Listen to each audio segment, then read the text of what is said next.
Good evening, everyone, and welcome to RMIT's webinar on sustainable cities. Today, we'll be talking to you about three of our programs, the Master of Property, the Master of Urban Planning and Environment, and the Master of Energy Efficiency and Sustainable Buildings. Next slide, please. Before we get started, I would like to say Womanjika, which means welcome in the Indigenous language. At RMIT, we would like to acknowledge the traditional owners of the land on which we meet today. We respectfully recognize elders past, present, and emerging. Just a little bit of housekeeping before we get started. This webinar is being recorded and will be sent out to everyone via email after the session. We will also have an open question and answer session at the end of the event, so please start sending your questions through. And there's also a brief survey to complete at the end of the event. Thank you. And next slide. We have a long history and significant strength in delivering courses in the built environment here at RMIT. These programs have a strong focus on sustainability and are future focused. Next slide. Without further ado, I would like to introduce our speakers and ask them a question about the future of the industries their programs relate to. First, we have John Garrimore, Senior Lecturer in Property. Hi, John. Can you talk to us about... Hi, John. Can you talk to us about property in the current environment and what do you see happening in the future with office and retail spaces? Yeah, sure. Hi, everyone. So one of the things that I was asked to talk about was just a bit about what's happening in our markets at the moment. Train wreck and the telescope there. So two things that I really wanted to talk about, the short term, what's happening now, and then some longer term views. So the train wreck, well, you don't need a master's in property or any real knowledge to know that retail and office is under some real pressure at the moment. Rental levels are going to fall, vacancy levels are going to increase, yields are going to increase, values are going to fall. This is sort of self-evident at the moment just because of what's going on in the markets. If we have a look at the office sector to start with, we've got data that's come through with people counters from office buildings. So as people go into their offices, the people that own buildings can count the people going in and out. And in places like Perth and Sydney, but particularly Perth, where they haven't had as much of a COVID issue as we have and people have been encouraged to work, people counters are suggesting that something like 30 to 40% of what was normal pre-COVID are coming back to work. So this suggests there's a long-term structural change to the way in which offices are going to be used. Now, if there's less demand, that obviously has the impact on rents and values that I was talking about before. The bigger question, and the thing that we want to try to get to talk to you about, and hope that you can sort of think about when you're doing masters and we're preparing you for that, is what does that mean? What's that mean for the office sector? So, in our view, it has a real strong impact on the poorer grade office buildings. So people will move to better quality buildings because they'll be able to afford to go there. But that then means that C and D grade, the poorer quality buildings, are likely to become vacant. And the big issue then is, what do you do with those? Because we're going to have less immigration, we probably have less international students wanting apartments in town. We've already got a lot of accommodation which has been converted to residential in the cities. So what's then going to happen to these poorer quality buildings in the future in the CBDs? Because they're not going to convert to residential. And if you have a look at the retail sector, it's the same thing. Short-term view, it's no different. Rents are going to reduce, vacancies are going to increase as well. There's a change, another structural change as to the way that we do retail. And depending on how that pans out, that's going to have an impact. So the real issue then again becomes what happens to these retail properties. And the short-term view is that, again, it's a market segmentation. But in this case, we don't believe it's going to be the poorer quality assets that will struggle. It's more likely to be that middle sub-regional shopping centre where there's going to be some issues. Now, the good news is, if you're thinking about what's happening with the office market, one of the things that employers are thinking about is having nodes where people will go to a place close to home and meet people in sort of office nodes. and sort of sub-regional shopping centres that have great parking, have very good public transport access, they're likely or potentially likely to be used as office nodes. It's all very interesting. Clearly, I haven't got a crystal ball to say exactly this is what's going to happen, but it's an interesting dynamic and difficult to, and lots of options depending on how things pan out, and it comes back to how people use the space. That's really interesting, John. Thank you so much for your insights there. Next, we've got Andrew Butt, who's the Associate Dean for Sustainability and Urban Planning here at RMIT. Hi, Andrew. Would you be able to talk to us a little bit about, what role you think professionals in the public and private sectors can play in making cities more sustainable? Yeah, well, thanks a lot, and thanks, John, for that. It was a really interesting account of that sort of property and real estate level issues. And I think to answer this, we can probably look at the way that professionals like planners, but also in concert with other people within construction industry, within civil society as well, people who really engage with communities might take the opportunity that we're seeing to actually reshape some of our cities. Now, John pointed at things like dispersed nodes of employment. A lot of the research and work that we do and a lot of the teaching we do in the program really focuses on things like how do we actually genuinely live locally? What might it mean to not have long commutes? And how does that reshape the way that cities invest in infrastructure, like transport infrastructure? How do we reshape the way that people think about the split between work and home, between home and activities like retailing, and the roles that professionals, I think, speaking as both a lecturer and researcher in this program, but also through my role in things like the Planning Institute of Australia, the role that professionals play, I think, is to really bring to the fore those issues to people in the community, but also to try and develop the evidence base that gives us the information we need to make those decisions. So we see our students, I suppose, going out into a range of different sorts of professional roles, whether it's in engaging directly with communities or doing the sort of data-driven decision making. What are people doing? How are the habits and issues changing? But also, of course, making judgments as planners, for example, making judgments about what good and bad outcomes might look like for the city. I think that idea that there's public roles and private roles is important too. A lot of the work that we're describing tonight is crossing between a sort of regulatory role in the public sector, perhaps acting in what might be seen as a public interest, but also private engagement with the property industry, with development industries who have their own motives to make places livable.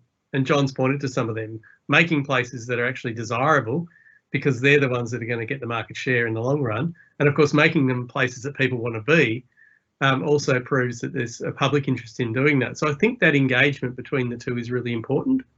And I think that we can see that the role of planners and also others in the built environment industry really has to cross between those two different parts. As to what a sustainable city looks like, I suppose that's a challenge that we're constantly seeing changing as well. And the obvious one we're seeing right now is really some fundamental changes in the way that people understand work and home, how they imagine where things are done and what the good life looks like. We're seeing that around things like urban greening and people really valuing local spaces in Melbourne over the last few months. A good city is one that people feel like they can actually be in and inhabit. And things like access to green space, access to shade, access to local services all become really, really important factors that not only improve people's quality of life, but also start to deliver some good outcomes in terms of urban sustainability, particularly in a growing metropolis like Melbourne, but also in other smaller cities and communities. Thanks, Andrew, for your insights there. I can, for one, say, I used a lot of our green and urban spaces in the last few months. And I think a lot more. It's been the same. And I think it's increasingly important. Excellent, thank you for those insights. And finally, we've got Priya Rajagopalan, who is a professor in construction management and also part of the Master of Energy Efficient and Sustainable Building program. Hi, Priya. Can you tell us about how high-performance buildings can support healthy populations? Thanks, Lumen. It's very interesting to see how Andrew has actually described and how the cities and the design of green spaces actually impacting on the lives of people, especially in recent days. So we talk about buildings. It's actually the built environment, the nexus between outdoor and indoor of buildings, because they both have impact on each other, because buildings will impact the outdoor environment at the same way the outdoor environment will impact how the buildings actually performing. And the last couple of decades, there has been a lot of interest in improving the energy efficiency, especially because of the resources depletion and the climate change issues.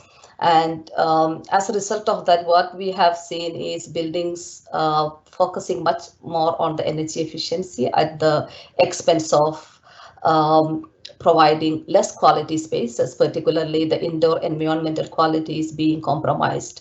And what we are actually seeing now is a shift of importance and focus on health and well-being of people, because what we are actually seeing now is the particularly workspaces and the residential spaces are equally important, because we are now living and working most of the time at home. And now that this is the time where people are realizing the quality of houses designed is just really not up to the level of what we would consider livable space. For example, the availability of daylighting and the availability of comfort and the design of windows, they are not really, because people previously just go to work from 9 to 5 and they just come back for most of the time for sleeping. But now when they are working from home, that's when they are realizing it's not really, that it's not really designed. And when there are more and more people working from home, the design of residential buildings have become extremely important. And what another important thing what we are seeing now is the importance of indoor air quality, especially the minimum ventilation, which is prescribed in most of the building codes. They are not really good enough to address the situation, especially the air quality situations we are facing now. So there is what I see in the new graduates is basically shifting that paradigm and moving towards a high performance building and leaving the focus, moving away from the just accepting the minimum or just prescribing the minimum or just following the tick marks rather than how we actually focusing on the real performance, especially with the National Construction Code is going for a performance-based approach in the next couple of years. And we really need people to see the post-occupancy evaluation of buildings rather than focusing more on, okay, this is what we have designed, and like just forgetting what is actually happening after the building is constructed and commissioned, going back and verifying whether the buildings are actually meeting those requirements. So it's a very interesting time now, because we will see a great shift in the next couple of years, especially because like what this pandemic has actually taught us to really focusing on the importance of improving the indoor environmental quality, and just don't focus on the energy efficiency, but the optimization of how do you get energy efficiency at the same time, not forget about a good indoor environment. That's excellent, Priya. Thank you so much for those insights. It's really interesting. Next slide, please. So these are the 3 programs we're really talking about today. I just wanted to talk you through some of the quick course facts before I hand over to our academics to take you through some of the more specific details. But the 3 programs we're going to be talking about today are the Master of Property, which also has a graduate certificate, the Master of Urban Planning and Environment, as well as the Master of Energy Efficient and Sustainable Building, which also has a grad cert. Now, there's both full-time and part-time options available for these programs, and all 3 programs have intakes in the first semester as well as second semester, so February and July. So we're going to move on to the actual course information now. So John, are you able to take us through the Master of Property? Yeah, thanks. So full-time and part-time study available for you. So full-time generally takes 2 years, part-time, depending on how you do it, but 4 years is what would be normal. Ordinarily, you do 4 subjects each semester, electives. There are electives and a wide range of electives for you, but you'd need to have some caution there depending on what sort of specialisations you want. So, for example, if you want to go into a valuation profession, then there's a rural valuation and a statutory valuation, which you must choose as electives. So while there are electives, again, it depends on what you're trying to get out of the study and what you want to specifically do. So I guess just exercise some caution there about which way you want to go about it. And secondly, it's fairly flexible in terms of which ones you do. There are some subjects that have prerequisites. So, for example, I know that you can't do the valuation, the investment evaluation techniques. Sorry, you can do that, but you can't then do corporate finance until you've passed the investment evaluation techniques. So some subjects have prerequisites that you need to have passed and gone through. In terms of delivery, pre-COVID, they were 3 hour lectures and tutorials. So generally sort of an hour, hour and a half lecture, and then an hour, hour and a half of tutorial going over the material that we'd discussed and had been discussed in the lectures. Post-COVID, most of the material is being presented via lectures, by videos, which then enables you to watch the video beforehand, and then there's one-on-one content, not one-on-one, there's contact through collaborative sessions where the students come in and generally the lecturers walk through some of the material to make sure that you've understood and give you an opportunity to ask questions and get that sort of stuff sorted out. In terms of the teaching for the subjects, there's a mix between property professionals and academics. We have a fairly even spread between people who have come from industry and those who are been down a pure academic path, and that makes for a brilliant balance between the theoretical and the practical being taught to you. Now, there's lots of details that we could go into, but given that we've got sort of half an hour for the 3 courses to go through, there's not much more that I wanted to say about that. If there's something specific that anybody tuning in wants to get hold of, please contact us. We're happy to help you and walk you through any of the questions and answer any of the questions that you might have. I think that's all that I really wanted to talk about there on that, unless there's something that pops up that I've missed that you want. So please ask a question. That'll pop up in the question section and I'll answer that for you. I'd like to go to the next slide. Thanks. So one of the other things that I was then asked to chat with you briefly about was, the practicalities of hands-on learning at RMIT. How does that work? What's good about that? Why RMIT, basically?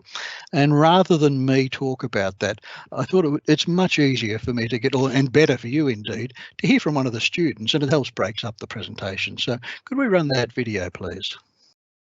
Property is such a broad term. People immediately think of a real estate agent. They think of a piece of land, but it's a lot more than that. Doesn't appear to be happening on the screen. Yes, it is the piece of land, but it's all the way through to selling land, redeveloping land. It's the legal part of land.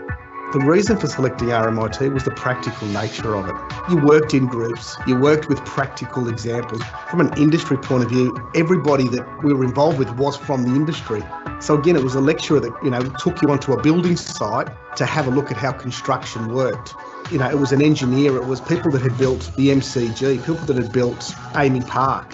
When you get taught something from a senior manager, from a CEO that comes in as a lecturer and someone who's got 20, 30 years experience, you really listen and you want to learn. You take on board because it's real. Industry was absolutely critical, and that was what made the difference and why I wanted to study at RMIT. Before completing my Masters, I felt like I had plateaued and there wasn't a lot of opportunity there. I had all the practical experience but didn't have the theory behind what I do. And to move and be able to advance and improve my career, let's get some formal qualifications. The advantage of having formal qualifications means that you can be considered for the next role. It did help reinvigorate me as a person, as a professional in the industry. I can now have a lot more confidence in what I'm doing. I've been taught it, I've shown it, I know the theory as well as the practice. So when you bring the two together, I think you're unstoppable. And I think that's the opportunity that it's given me.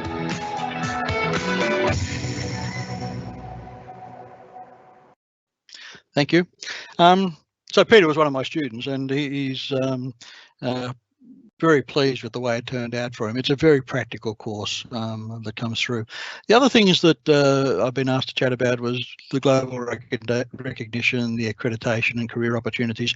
On the assumption that you can all read, RMIT's courses are recognised globally. There's lots of opportunities there. We have study courses, pre-COVID, there's opportunities to study overseas at other organisations that we partner with. We also have study tours where we take students over to look at things like blockchain and prop tech and that sort of stuff. Have been study tours that we've run. I think the only thing that I really wanted to focus on, given where our time was, to talk about career outcomes. You can find your way into many sort of roles, from CEO down. Property second or third largest expense on a profit and loss statement. So there's huge opportunities in corporate real estate for people. But really, it's up to you how you use the information and the training and the material that we present to you. How you use that knowledge that's passed on to you, that'll determine how you and where your career will come through. I will just say one other thing. In terms of employment, roughly 82% of our master's students who are doing it on a full-time basis have employment, and there's another 11% or thereabouts of the part-times that find employment. So we're about 94% employed in terms of outcomes for people. I think I'll park that there, but if you have questions, please come and ask us. I'd like to pass on to Associate Dean Andrew, but he's going to talk to you about the Master of Urban Planning and Environment. Andrew. Thanks, John. Thanks a lot. So yes, thanks for your introduction to some of the structural issues that we have a similar structure to our program. It's a 2-year master's program. We have a few more elective options. We're a Master of Urban Planning and Environment, so our program really does try and have that environmental focus, and the program teaching staff come again from industry, but also we're a very research active group as well, not only in terms of planning and transport type issues, but also in areas like environmental management, sustainability and those sorts of areas. And we're actively part of the Centre for Urban Research at RMIT, which is Australia's largest urban research and urban planning research centre. So our program, we've got a much more flexible model in some respects, in that aside from those research capstone or research minor thesis type areas, most of it can be taken in any order. Our program has typically been an evening-based program during the week, and we've also had a matching online offering at least of all of our core courses. So that's transitioning slightly this year, of course, because everything's been online, but we've always maintained that online option for most courses over the last decade or so, and we're continuing to do that. And in fact, learnt a lot about how to do that better over the last few months. So mostly students aren't doing it fully online, however. We have students who typically do it in a mixed way, coming in for some evenings maybe, other courses doing them online, depending on how they can manage their own lives. And we have about a third of our students are probably working in the existing area, general area of urban issues or similar local government. About a third of our students would come as graduates, and about a third would be international students who are looking for different opportunities in this area. We typically have run a model where we've had about, a bit like John, we've had about an hour lecture and an hour and a half tutorial or something similar, depending on the course. And we're moving to a model where we're probably likely to see more content online mixed with courses where you're present, and we're likely to look at a timetabling model that we've always made sure we maximise the opportunity for people to come part-time and minimise the number of nights that they might do that. And of course, some things are taught in blocks and weekends overseas. And so really the structure's focused on how and we might move to the next slide, the structure's focused on how we get people through an accredited planning program, and it's accredited by the Planning Institute of Australia, and it's one where students have an opportunity to take on a set of core courses and competencies that lead them into understanding planning practice as it's undertaken, and particularly in things like the regulation of land use, or statutory planning as we might call it, but also give them the opportunity to branch into specialisations, or whether it's about environmental management, geospatial science, other aspects of specialisations within the breadth of what we do, and also have a very clear research stream, a very clear research activity that they undertake as part of their masters, hopefully at the end, to focus on a topic that they're really keen on. So We also, of course, have a number of courses that are very case-based on particular projects or issues as they exist. We also have a lot of research leadership and engagement. I'm just today, for example, working with our Healthy and Livable Cities research group to finalise some research topics that students might choose next year. And we do have an active internationalisation program, and despite that being held up this year, next year, for example, we're planning a trip to Vietnam in the hope that that becomes an easier thing to do towards the end of the year, but we'll wait and see.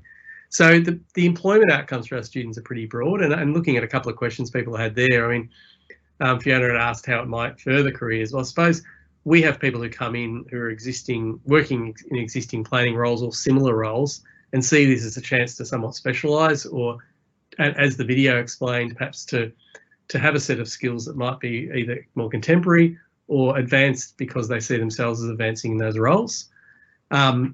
For people who already work in that area, and of course for others it's an introduction to that. I'd say about the structure, and I should have before, it's a 2-year master's as required by accreditation, but we have a lot of people who come in from what we call cognate disciplines who are able to undertake it in 1.5 years, depending on which specialisation they sort of already have. Architecture as an example, people who've done forms of geography have and various courses, and I can talk more about that individually if people get that opportunity to do it in less time.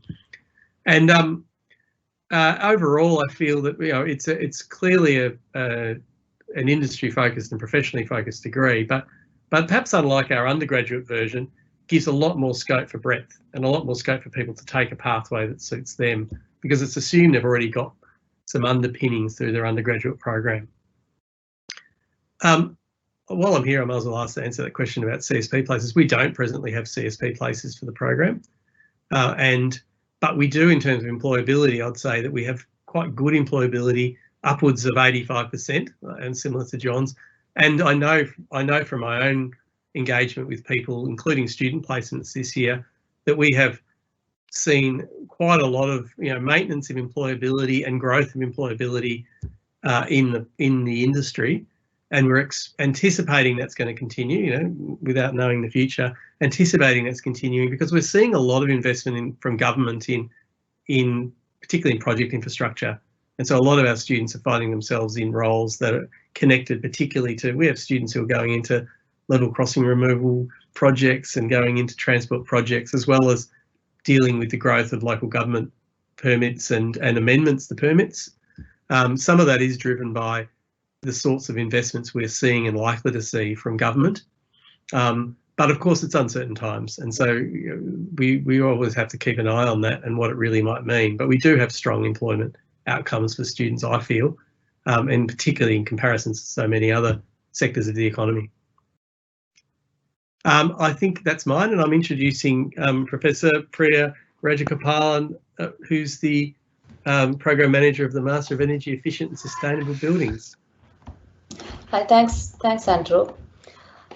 So this Master of Energy Efficient and Sustainable Building program is designed in response to the industry demand for high caliber graduates capable of meeting the growing demand, both domestic and international, for professionals in the area of energy efficient and sustainable buildings.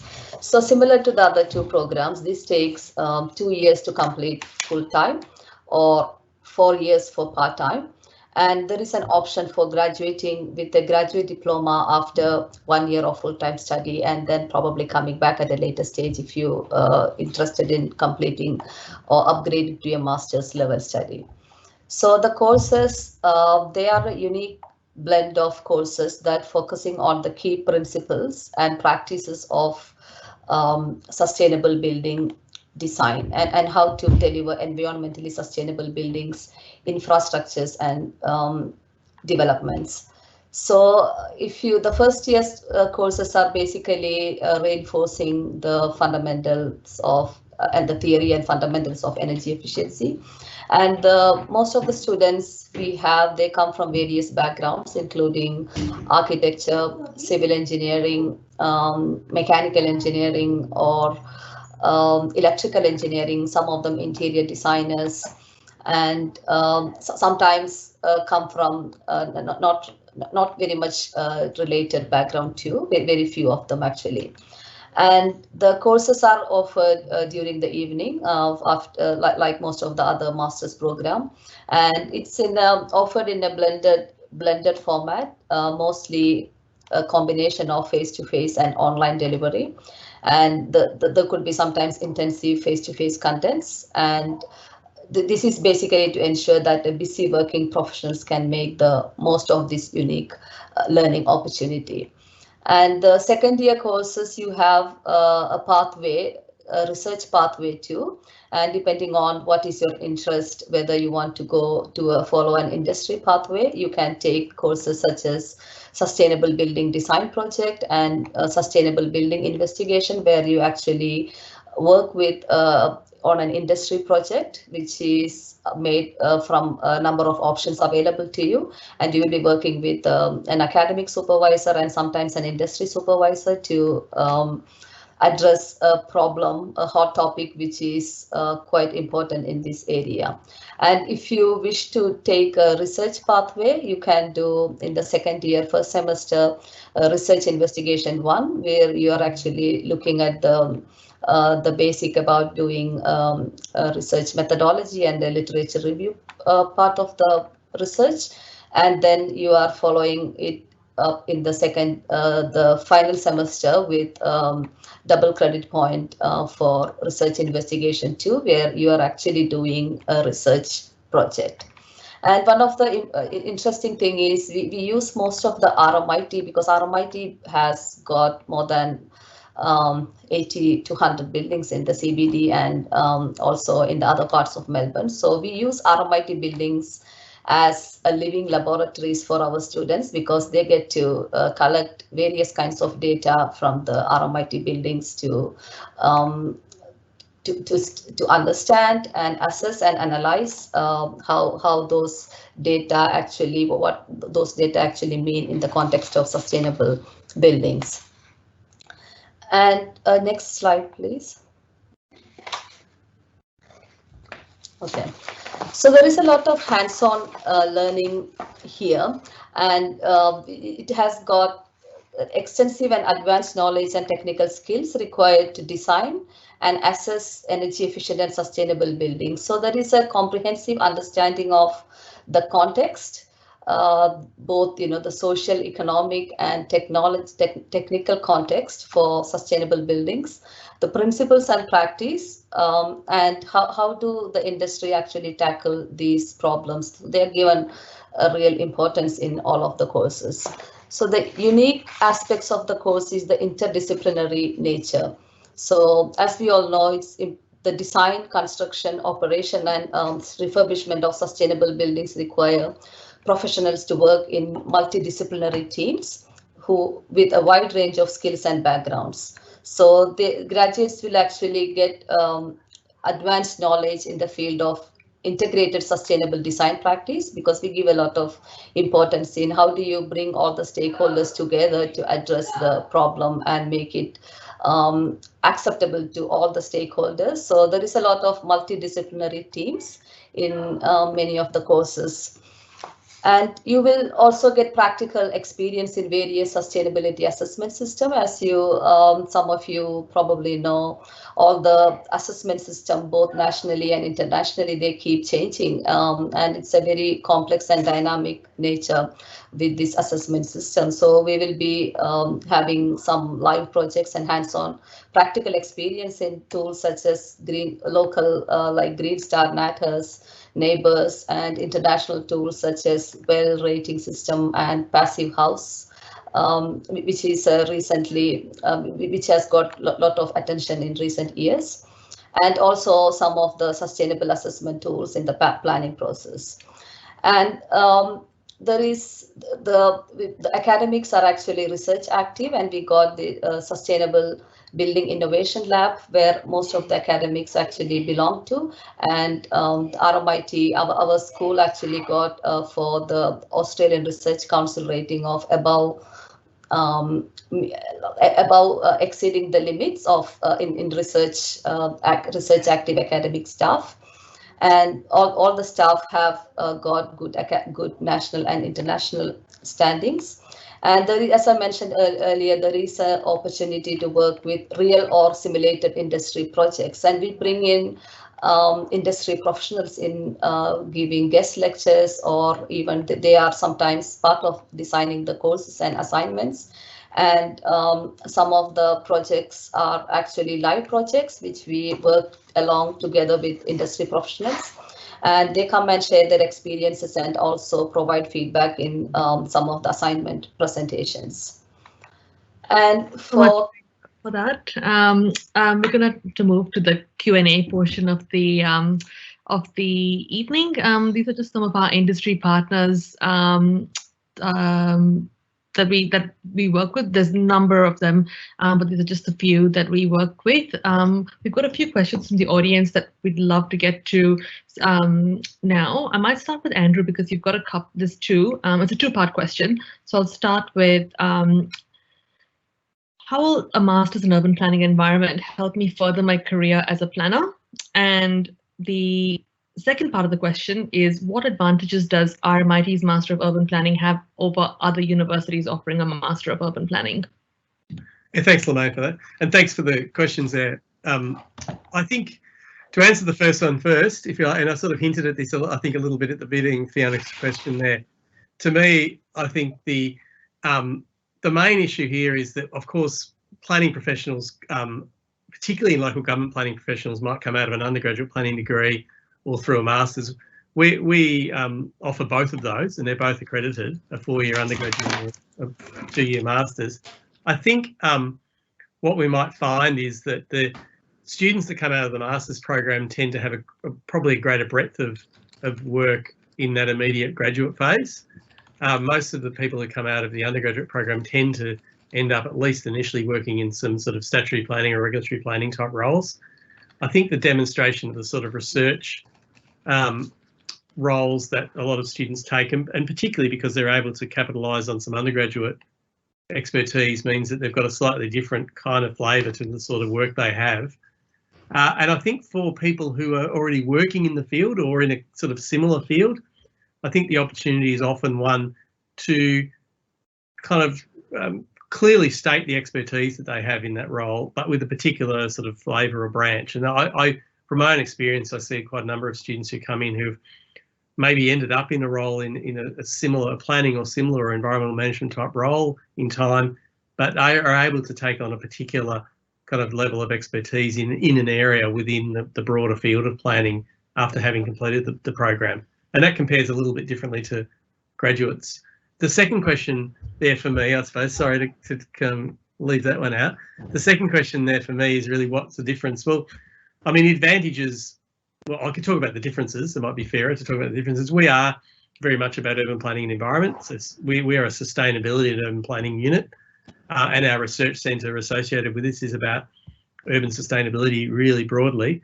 Other programs in Victoria and elsewhere, there's some that come out of design and architecture schools, some that come out of that sort of social science tradition, and we do come out of that sort of critical public policy around urban sustainability tradition. So the advantages in that regard are sort of about your interest and about the expertise and interest that you see. I would argue that our industry connections are much stronger, particularly in terms of our industry and employability through alumni. We have a very clear focus on alumni in local government, and there's a long 30 and 40-year tradition of that. We're a bit cheaper than Melbourne Uni, I'll give you that one. And the other is that we've always had a very strong focus on teaching in a way that allows people who've got careers, evening teaching, block teaching, flexible teaching models. And that's been something we've been strongly advocating for a long time. The current disruption's changing a little bit how that works, or comparatively how it works, but that's something we continue to focus on and will do. Fantastic. Thank you so much for that, Andrew. The next question we have is for John. How will a master's in property give me an edge within the real estate industry? John. Yeah, thanks for that. The edge that students really are looking for when they come and join RMIT, they're either in a role, and the edge that they're looking for is to be able to position themselves better than someone else who's applying for promotion, or they don't have a job and they're looking to get that first role. And in both instances, the edge that they're seeking is better qualifications. Now, because there's so much difference between the different roles that property people go into, and depending on the background that you come from, being definitive about it's this specific thing that we will give you, I don't think our course does that. I think our course gives you broad exposure to a whole range of things, but then those things that we're talking about, we're trying to get you deeper into, have a deeper understanding of specific issues that are particularly used in the property sector, practical things that people use day to day. And by having a better and more detailed understanding of the issues that pop up all the time, being able to solve problems using the tools and techniques that we teach you, we feel that gives you the edge. And that seems to be what our students tell us too. You saw the video that Peter was talking about. That's certainly how the edge that he got out of it. Thanks, John, for that. Priya, the last question we have is for you. So how will the Master of Energy Efficient and Sustainable Building help me further my career, and what industries is this best suited to? I think you touched on a little bit about the different industries. People can come from non-cognate backgrounds as well into this. But, what sort of edge do you think this would give someone? All right, so most of the jobs in this area are either in private and public sector as environmental sustainability officers, capital project managers, facility management officers, and there are most of our graduates actually work with the energy service consultants or ESD engineers. And for example, some of them are multinational or some of them local companies like Umolai, ADP, Oricon, WSP. And also there are a lot of opportunities in the local councils as asset managers and even engineering and architecture companies who are looking for the assessors for residential and office buildings. And also for executive level managers, the course actually, the first graduates came out in 2016, and ever since that we have seen the steep increase in the employability of our graduates in various, mainly in the private environmental sustainability consultant offices. Excellent. Thank you so much for that, Priya. And that brings us to the end of our webinar today. Thanks everyone for joining us. And if you need any more information on our programs, please contact us via the website. That's rmit.edu.au. And there's a number of different ways you can reach out to us. But have a great evening, and we hope to see you soon.